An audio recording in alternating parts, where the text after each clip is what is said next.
सामान्य उम्मीदवार के रूप में फॉर्म भरूंगी। मैंने शालिनी को समझाने की कोशिश की, लेकिन उसने समझने से इनकार करते हुए कहा, मेरा प्रण अटूट है।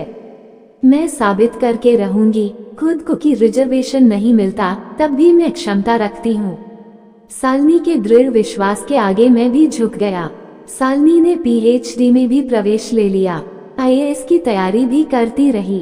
कभी प्रथम परीक्षा पास करती तो दूसरे में रुक जाती, कभी दोनों पास करती तो इंटरव्यू में उत्तीर्ण न हो पाती, लेकिन उससे उसका आत्मविश्वास कम होने की बजाय बढ़ता गया।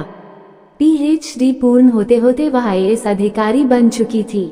मेरा सपना साकार हो चुका था। ट्रेनिंग के बाद पहली नियुक्ति उसे अपने गृह जिले में ही मिली। मैंने उससे वचन लिया कि वो हम दोनों के प्रेम में बलि चढ़ चुके भानु के हत्यारों की जांच करवाए। उसने मुझे वचन दिया और कहा, हाँ, वह तुम्हारा दोस्त था और मेरे भाई जैसा था। मैं उसके हत्यारों को पकड़ने के लिए पूरी कोशिश करवाऊंगी। मुझे लगा कि अब अपने परिवार से मिलने का समय आ चुका है। एक दिन लालबत्ती की गाड़ी में मैं अपनी पत्नी के साथ अपने घर के दरवाजे पर उतरा। लालबत्ती की गाड़ी देखकर कुछ लोग अपने घरों से झांकने लगे। कुछ अपने अपने दरवाजे पर खड़े हो गए। घर के दरवाजे खुले। पिता ने हाथ जोड़कर कहा, नमस्कार करते हैं। सौभाग्य है हमारा कि कलेक्टर साहिबा हमारे घर पर पधारी हैं। पिता की बात में व्यंग्य सा छिपा था। शालिनी ने चरण स्पर्श किए अपने सास ससुर के। उसे आशीर्वाद भी मिला। शालिनी के लिए मेरी माँ चाय नाश्ता बनाने के लिए उठी।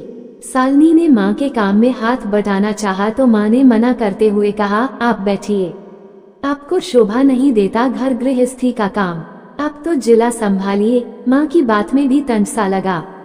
मैंने पिताजी से कहा, अब तो आप खुश हैं कि आपकी बहू कलेक्टर जैसी ऊंची पोस्ट पर है। पिता कुछ देर चुप रहे, फिर बोले, ये सम्मान हम कलेक्टर साहिबा का कर रहे हैं।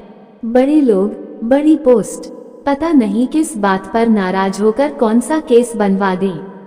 शालिनी ने कहा, पापा, मैं आपकी बहू पहले हूँ, कलेक्टर बाद में। तभी माँ चाय नाश्ता लेकर आ गई।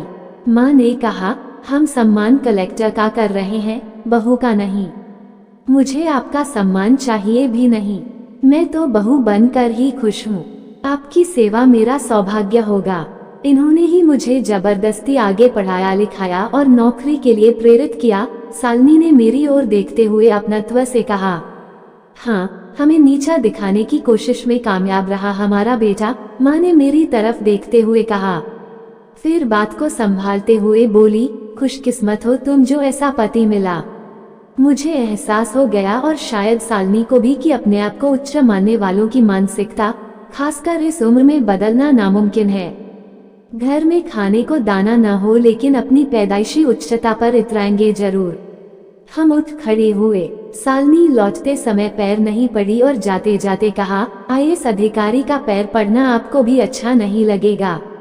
शालिनी गाड़ी में बैठ चुकी थी। पिता ने मुझे इशारे से बुलाकर धीरे से कहा, जात जन्म से आती है और मर कर ही जाती है। तुम कलेक्टर बनो या प्रधानमंत्री, इससे कोई फर्क नहीं पड़ता। अधिकारियों, नेताओं का सम्मान करना फर्ज है नागरिक का, सो निभा लिया। मेरे कारण मेरी पत्नी का भी अपमान हुआ। इस बात से मैं आहत था। मैंने शालिनी से कहा, सॉरी। उसने मेरे कंधे पर हाथ रखते हुए कहा, मैं आपके कहने पर आपकी इच्छा का मान रखने के लिए कलेक्टर बनी हूँ, न कि अपने पिता के कहने पर, न आपके पिता को खुश करने के लिए। इसके बाद हम शालिनी के घर पहुँचे। शालिनी के पिता ने कहा, गर्व से सीना चौड़ा हो गया हमारा। अब आई समझ में बात ऊंची जाति वालों को। शालिनी ने कहा, पापा, मैं कलेक्टर किसी को ऊंचा या नीचा दिखाने के लिए नहीं बनी हूँ। शालिनी के पिता ने अहंकार भरा ठहाका लगाया। हम दोनों ही अपने अपने परिवार की जातिवादी रूढ़ियों, अहंकार से तंग आ चुके थे। प्रेम, दोस्ती दो मन के एक होने के लिए होते हैं, सुख दुख के सच्चे साथी। लेकिन इन पिछड़े दिमाग वालों को कोई कैसे समझाए। इस बीच एक अच्छी बात हुई कि भानु के कातिल पकड़ गए, जिसमें उसकी ही जाति के कुछ युवा लड़के थे और हत्या की योजना बनाने में शालिनी के पिता भी गिरफ्तार हुए। मुझे समझ आ रहा था कि कैसे सम्राट अशोक के जमाने का अखंड भारत, जो कि अब केवल भारत रह गया था, उसमें भी आज धर्म जाति की आग लगी हुई है। कभी खालिस्तान की मांग उठती है तो कभी कश्मीर की।